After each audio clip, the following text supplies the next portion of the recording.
हर Mahadev guys. अभी मैं बहुत अच्छा कंटेंट लाई हूँ क्योंकि मुझे लग रहा था कि लेजेंड के बाद भी आगे टॉपिक आना चाहिए यूथ के लिए स्पेशली। देखिए, आप देखते होंगे कि एक ऑर्डिनरी, देखिए हम सब एक ही जगह धरती पे आए हैं ना, एक ही जगह एक ही जैसे जन्म भी लेते हैं, है ना। बस ये है कि हम लोग को अपने अलग अलग घर दिया जाता है, अलग अलग परिवार दिया जाता है। तो कभी आपने सोचा है कि एक ऑर्डिनरी पर्सन कैसे एक मतलब लेजेंड बन जाता है? और बात मैं यहाँ पे पर्टिकुलर लेजेंड की बात नहीं कर रही हूँ, मैं सब की बात कर रही हूँ कि मतलब ऐसा नहीं है कि जो अपनी फैमिली के लिए बहुत कुछ कर गया है तो वो लेजेंड नहीं है, वो भी लेजेंड है मेरी नज़रों में। वो भी लेजेंड है अगर वो किसी एक पर्सन को के लिए भी वो बहुत कुछ कर रहा है तो वो लेजेंड है, वो अपनी लाइफ का प्रोमिनेंट पर्सन है। उस इंसान के लिए भी वो प्रोमिनेंट होगा जिसके लिए वो कर रहा है। लाइक हम लोग के जो पिता होते हैं ना, फादर को क्यों कहा जाता है वो ही is a guardian of our family ना। फादर को, पिता को गार्जियन बोला जाता है। माता पिता की बच्चे बात सुनते हैं। अब जो लोग नहीं सुनते हैं उनकी बात मैं नहीं कर रही हूँ, मतलब जो लोग सुनते हैं तो देखिए पिता भी एक आइडल हो जाता है ना बच्चे का, कि मतलब बच्चे बोलते हैं कि मुझे मेरे पिता के जैसा बनना है, मुझे मेरी माता के जैसा बनना है। अब मैं उनकी भी बात नहीं कर रही हूँ जो माता पिता सही नहीं होते हैं, मैं एक पर्टिकुलर ग्रुप की बात कर रही हूँ जो एक अपनी ज़िंदगी में अपने स्थान को, अपने पद को बनाए रखते हैं, है ना। अब आगे बढ़ती हूँ ना, इस चीज़ पे मैं ज़्यादा नहीं जाऊँगी। तो मेरा टॉपिक है कि an ordinary only becomes prominent. मैंने ओनली क्यों लगाया है? क्योंकि देखिए जो ऑर्डिनरी से प्रोमिनेंट बनता है ना, उसके में आपको बहुत क्वालिटी मिल जाएंगी, उसके बारे में आप देखिएगा सब बात करेंगे, है ना। लेकिन जो मतलब जो अपनी अपनी कर रहा है वो कभी प्रोमिनेंट नहीं बन सकता, ठीक है। वो कभी लेजेंड नहीं बन सकता है जो सिर्फ अपनी बात कर रहा है। देखिए मैं बताती हूँ, जैसे कि हमारे एपीजे अब्दुल कलाम को देखिए, है ना। उनकी बात, उनकी एक एक पॉइंट की बात वो सब बच्चे भी करते हैं।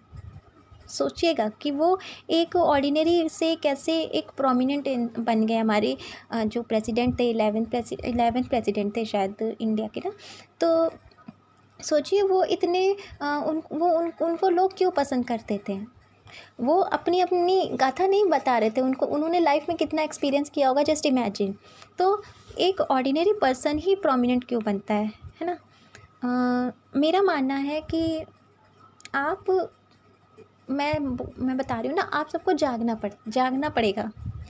देखिए अंधे बने रहने से आप कभी ना आप कभी कुछ एक्सपीरियंस नहीं कर पाओगे। कुछ एक्स्ट्रा अपॉर्चुनिटी भी आएगी तो आप उसको खो दोगे। तो आपको कुछ आइडल बनना है अपनी लाइफ का, तो आपको जागना है, सोना नहीं है, ठीक है। तो जैसे कि मैं आगे क्या बोलूँ इसमें, मैं अभी का एक टॉपिक लेते हैं। जैसे बच्चों को हम लोग टीचर्स लोग पढ़ाते हैं, ठीक है, टीचर्स आते हैं पढ़ाते हैं स्कूल में। तो आपने देखा होगा बच्चे बहुत जल्दी कैच करते हैं। तो जो टीचर अच्छा पढ़ाता है तो उसको कहेंगे कि हाँ बहुत अच्छा पढ़ाता है, जो नहीं पढ़ाता है उसको कहेंगे वो नहीं अच्छा पढ़ाता है। और मैं अपना एक पर्सनल एक्सपीरियंस बता रही हूँ। मेरे जब मैं ग्रेजुएशन फर्स्ट सेमेस्टर था मेरा, तो मेरी एक हम लोग की एक टीचर आई थी।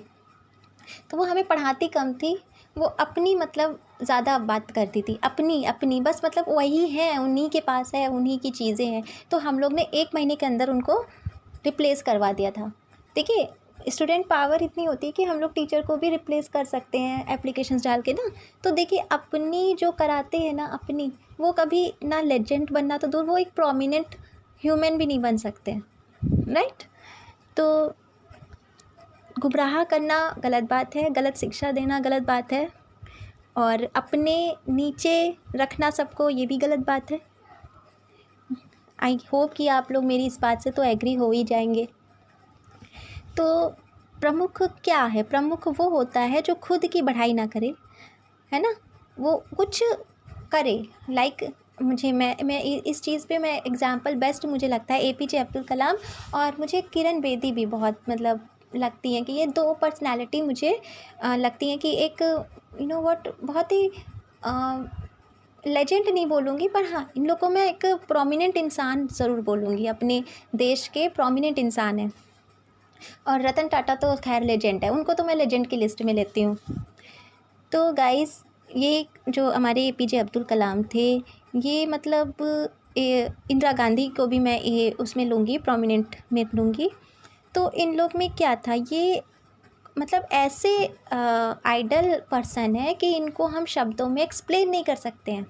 इनके लिए हम कुछ बोल ही नहीं सकते कि वो ऐसे इंसान है जिनको मैं एक्सप्लेन नहीं कर सकते। वो खाली शो कर दिखाते थे कि हाँ, और वो इतने अच्छे से बात को रखते थे, इतने अच्छे से मोटिवेट करते थे कि बच्चों की ज़ुबान पे था एपीजे अब्दुल कलाम का।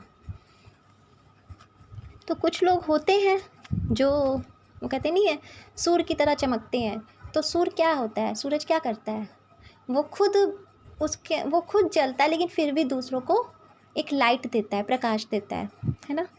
तो अब हम जल रहे हैं, कुछ भी हमारे अंदर है, तो उस चीज़ को साइड में रख के हमें दूसरों को रोशनी देना है।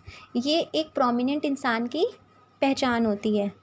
सो अगर आपको अपनी लाइफ का प्रोमिनेंट इंसान बनना है, देश के लिए कुछ करना है, सोसाइटी के लिए कुछ करना है, तो आप अपनी चीज़ों को आपको साइड में रखना पड़ेगा, क्योंकि सबकी लाइफ में अप्स डाउन्स लगे रहते हैं। अगर आप डाउन्स लेके चलोगे, आप अपनी करोगे, तो आप कभी प्रोमिनेंट नहीं बन पाओगे। कभी लेजेंड बनना तो दूर, एक प्रोमिनेंट पर्सन भी नहीं बन पाओगे।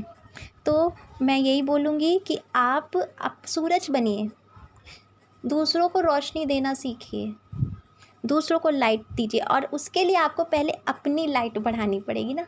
खुद को अपनी सारी सिचुएशन से आपको कट ऑफ करके अपने आप को इतना लाइट की तरफ ले जाना है कि आपकी जो डार्कनेस है ना, वो किसी को नज़र ही ना आए। तभी तो आप दूसरों को लाइट दोगे। तो जिनके पास खुद लाइट नहीं है, तो वो दूसरों को क्या देंगे, वो डार्क ही देंगे। तो डेविल एनर्जी ही पास करेगी, और लाइट एनर्जी लाइट पास करेगी। पर दोनों का अपना अपना है ना, वो कहते नहीं अंधेरे के बाद उजाला ज़रूर होता है, उजाले के बाद। तो आपको ये चूज़ करना है कि आप किसके साथ आगे बढ़ना चाहते हो, अंधेर नगरी में या फिर लाइट की तरफ, लाइट एनर्जी में, डिवाइन एनर्जी में, शिव शक्ति एनर्जी में।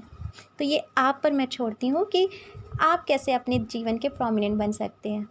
ठीक है गाइस, आई होप आपको मेरा छोटे से कंटेंट में बहुत बड़ी बात समझ में आई होगी। Thank you guys, her her Mahadev.